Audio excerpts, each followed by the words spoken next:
So let's begin with our introductions. Michael Eric Dyson is a professor in sociology at Georgetown University, rose from welfare to become one of the country's premier public intellectuals, author of many books, including his latest, Can You Hear Me Now? The Inspiration, Wisdom, and Insight of Michael Eric Dyson. We have worked together many times. He was in Black in America on CNN in 2008. Please join me in welcoming Professor Dyson.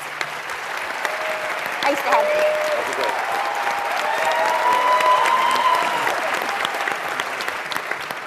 Well, let's start with the beer, shall we?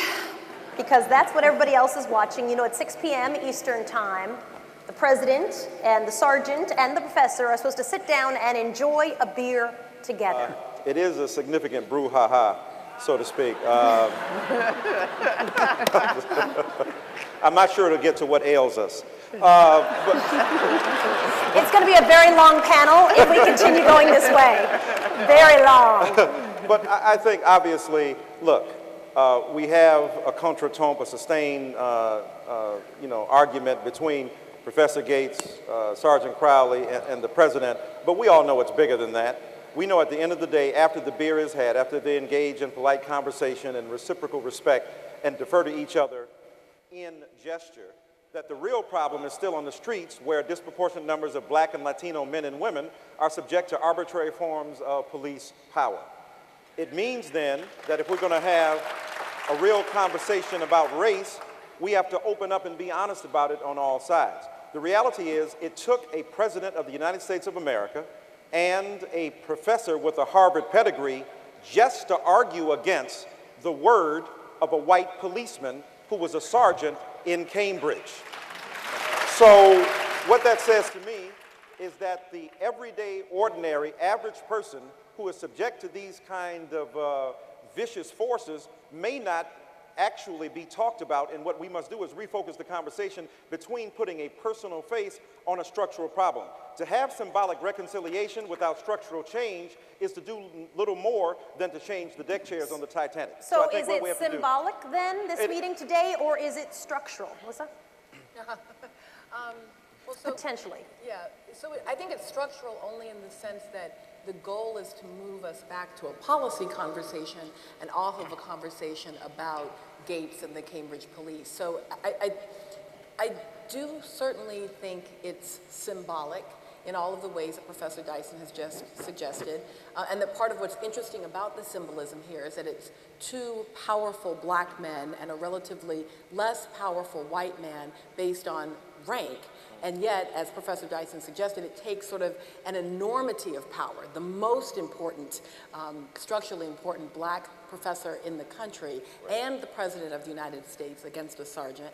But on the other hand, it's kind of interesting that the meeting is, in fact, when we think about community policing, it's normally a room full of white and Black police officers and a few community folks who are deeply disempowered in that conversation. And in this case, the question of race and power is a hell of a lot more complicated, I think, than we might normally think of it as. But to the extent that it's structural only in an attempt to move us back to a conversation about healthcare, because after all, that question came at the end of an hour-long conversation about healthcare reform and immediately hijacked it so that none of us are talking about what the Blue Dog Democrats from Louisiana are doing to hold up America's healthcare reform. Instead, we're talking about the beer at the White House. Yeah, So then this meeting at the White House is going to be interesting for a lot of reasons, one of which I learned today is that Skip Gates is going to have red stripe, probably for the first time ever. And as someone of Jamaican heritage, I hope he enjoys it very much. I think one of the most important things that really needs to come out of this meeting between the three today is an understanding of where each person was coming from. That's what's missing in the debate. We keep hearing that Skip Gates was either crazy or he was a subject of racial profiling. And we hear that, or Skip Gates may be racially profiled against the police officer. One of the things that I immediately thought of, and the first conclusion I jumped to, and I actually regret it, is I immediately thought that Skip Gates was being persecuted and was being racially profiled. I absolutely firmly believe he should not have been arrested in his own home, But I think one of the things that we're not hearing in the conversation is, what is it that happens to black males, particularly black males of a certain age group? What psychologically caused Skip Gates to open the door, if I have the facts straight, I don't think we all still know the facts yet, but to open the door and immediately say, are you asking me for my ID because I'm a black man in America? What has happened that so many of us automatically jump to the conclusion that we are being persecuted? I don't think that other races have a fundamental understanding of why sometimes we feel the way we do. And I also think that we don't necessarily have a fundamental understanding of why somebody in the position of Sergeant Crowley did what he did. Now, part of it is because we don't have all of the facts. And I don't think we're ever going to get all of the facts. But I also think if we're going to talk about a quote-unquote post-racial America, and I still don't know what that means, but if we're going to continue to have this discussion of what does America mean in light of us having our first African-American president, it's not just talking about history, it is talking about what it is that people feel when a white man shows up at your door and you've worked very hard to get to where you are, and they say, show me your ID. What was Skip Gates thinking? One of the things that was interesting to me, and I'll let you answer in a second, one of the things that was interesting to me in reading the comments of Sergeant Crowley, two things he said. The first was he didn't understand why he was so angry. Number two, he didn't seem grateful that the police had come to his home. Right. Again, from the guy who's the expert. I'm not trying to be funny. I see people laughing in the first couple of rows. I am completely serious. So where does the conversation have to go that you have the expert in history of African American culture and the guy who's the expert in racial profiling for the police department, and they're not completely at odds with each other? Well, yeah, I think I want to answer your question, but I got to speak to Ms. Bernard. She's such a sharp sister. I think that the reality is, I'll tell you what sets the predicate for the assumption that there could be something amiss. Abner Louima, Sean Bell, the history. Let me say this.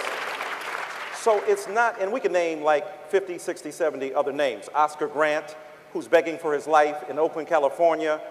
I have two children, I have a child, please don't kill me. And a policeman without provocation raised up and dislodged a metal cylindrically shaped bullet in his back and murdered him in broad light and where everybody saw it. So my point is that the history of brutal relationships between police people and black communities is what is the predicate. I think that, as Professor Harris-Lacewell said, we can't miss the structural reality here. It's not an individual face, Skip Gates versus Jim Crow, Lee. It is the reality that in American society... How long have you been waiting for that? No, I'm sorry. I'm just saying.